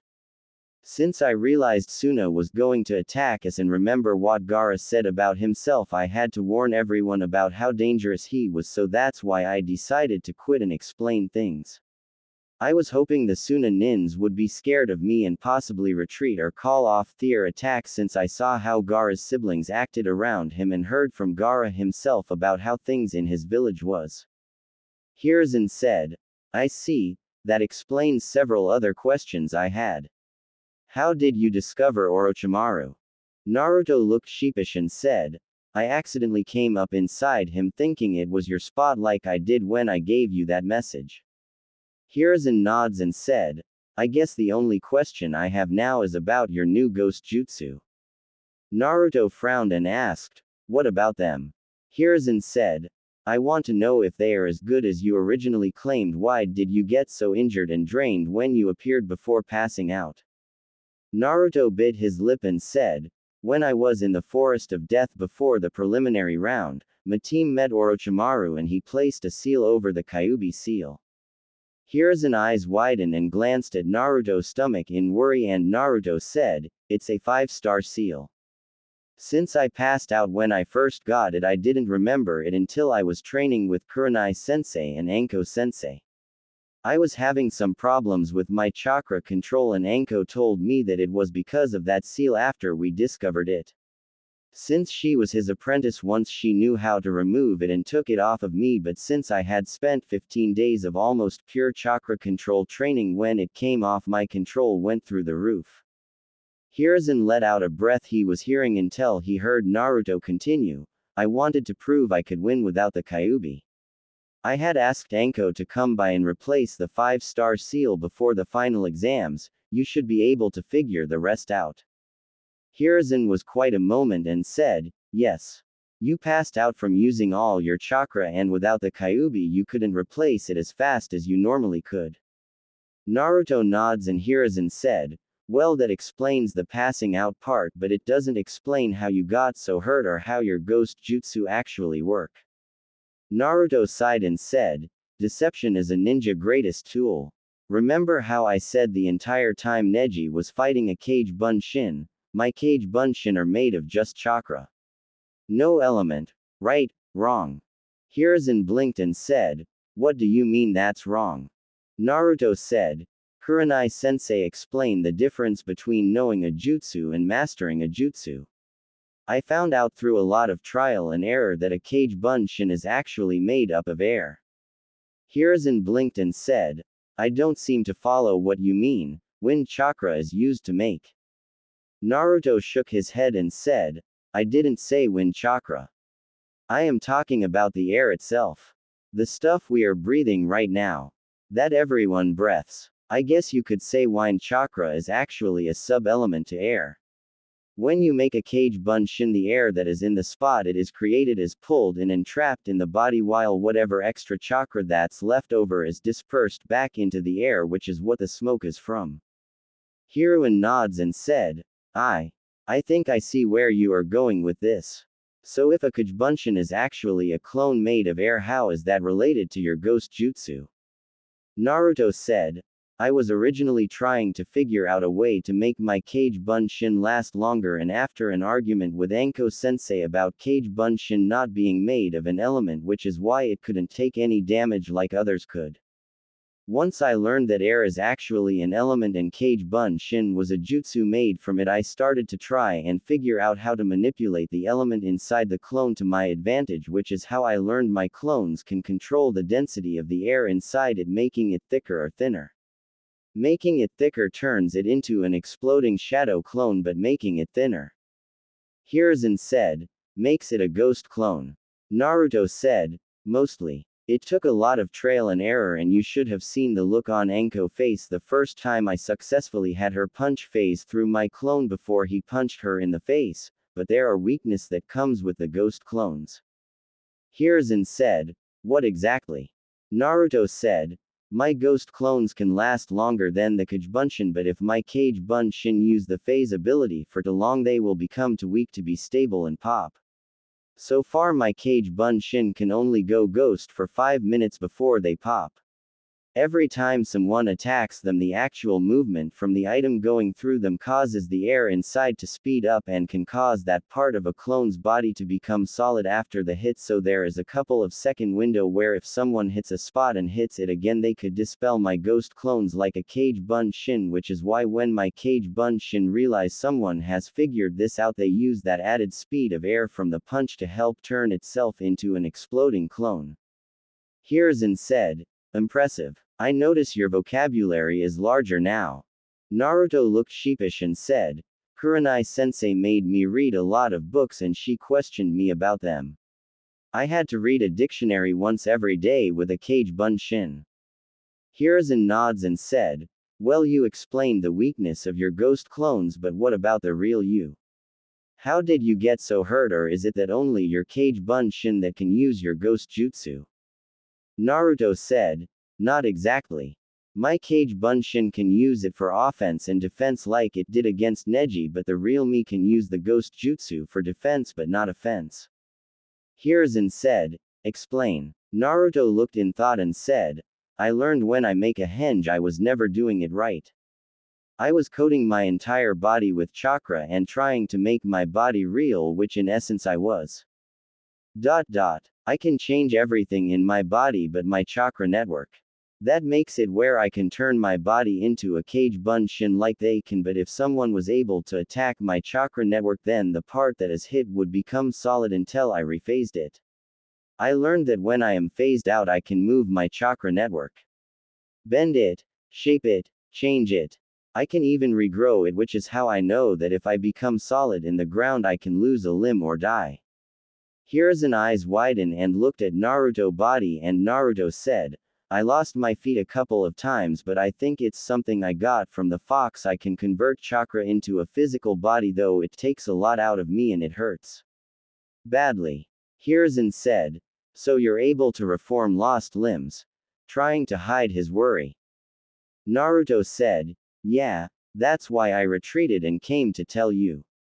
I was fighting some Suna nins and they were able to use swords made out of wind to cut my arms off by cutting the chakra network I had in it, and I had to regrow them. Luckily with my ghost clone's help I was able to take them out, but I felt so weak after killing that group around the summoning circle that I knew I couldn't keep going and had to fall back while my clones kept attacking. The injuries I had was from constant attacks after the Suna Nins learned about my weakness. Luckily all of them that saw it are dead. Hiruzen said, I see. What are your plans for these jutsu you made, Naruto? Naruto looked down and said, I think that if anyone beside me tried to use them they could accidentally kill themselves, so I don't want to teach them to anyone, at least until I learn everything about them. Hiruzen said, I agree. I am officially listing all your ghost jutsu as kinjutsu. Naruto said, so what happened with the invasion? I guess we won since you're here right now. Hiruzen said, thanks to you we won, but Orochimaru escaped. Naruto eyes widened and Hiruzen said, Orochimaru has his own kinjutsu that allowed him to repair his body similar to a snake shedding its skin. You did weaken him and allowed me a chance to trick Suna into believing Odo tricked them. Which reminds me, everyone believes that Odo tried to attack Suna and that Orochimaru killed the Kazekage. If anyone asks about the Suna Nins that you attacked and killed, tell them that you thought they were imposters since Suna is our ally. Naruto asked, but why? Were they really imposters? Hiruzen said, no. Suna had betrayed us, but by claiming you thought they were imposters, then that makes it easier for Suna and Konoha to become allies again. Especially since Orochimaru did kill the Kazekage. We're just not sure when he killed him, so he could have been impersonating the Kazekage when he had Suna betray us. By giving Suna a chance to blame Orochimaru, then we can become allies again. Something both villages need since we are both weakened from the attack. Naruto said, I see. Hiruzen said, now I know you probably have more questions or want to get out of here, but I can't let you leave the hospital until tomorrow and I have to return to my office. Tomorrow you will be dismissed and an Anbu will bring you to my office. Naruto, who was confused, asked, what do I need to come to your office for, Gigi, and why can't I get out? I feel fine. Hiruzen said, 2 men were caught sneaking into the village earlier looking for you. They are part of a criminal organization called Akatsuki. They want you because of the Kyuubi. The 2 men were able to escape and Kakashi is in a coma right now after he fought these 2 men to protect you along with several other ninja. Tomorrow when you get out you are going to meet your godfather Jiraiya, who is Konoha top spy master. Naruto said, I know who he is. In a dead tone. Hiruzen raised an eyebrow and Naruto bit his lip while looking down and said, when Gaara told me about himself I realized there was others like me out there. Gaara scared me. I didn't know if I would become like him someday. I wanted to find out more about Jinchuriki, so I figured the only place that would have any information about them beside you would be the Anbu headquarters. I used my ghost jutsu with my Kage Bunshin to sneak into the Anbu record room. That was how I knew all about the other Jinchuriki I mentioned in the exam. I also read my file in there. It had my parents' names as well as Jiraiya as my godfather and Makoto Uchiha as my godmother. Hiruzen frowned and said, I see. Naruto interrupted him and said, I'm a little tired, Gigi. Hiruzen nods and said, I understand. Get some rest and I am sorry. As he turned and started to walk away. Naruto said, hey, did anyone get promoted? Hiruzen smiled and said, yes, Shikamaru and you both did. Congratulations, Naruto. Naruto eyes widened and a smile formed on his face and said, thanks, Gigi. Hiruzen said, don't thank me. You earned it by not only showing great strategy but also leadership qualities. We will discuss this further tomorrow when you arrive in my office. Naruto nods and said, I'll see you then. Hiruzen nods and leaves and Naruto felt a small smile on his face and thought, I made Chunin.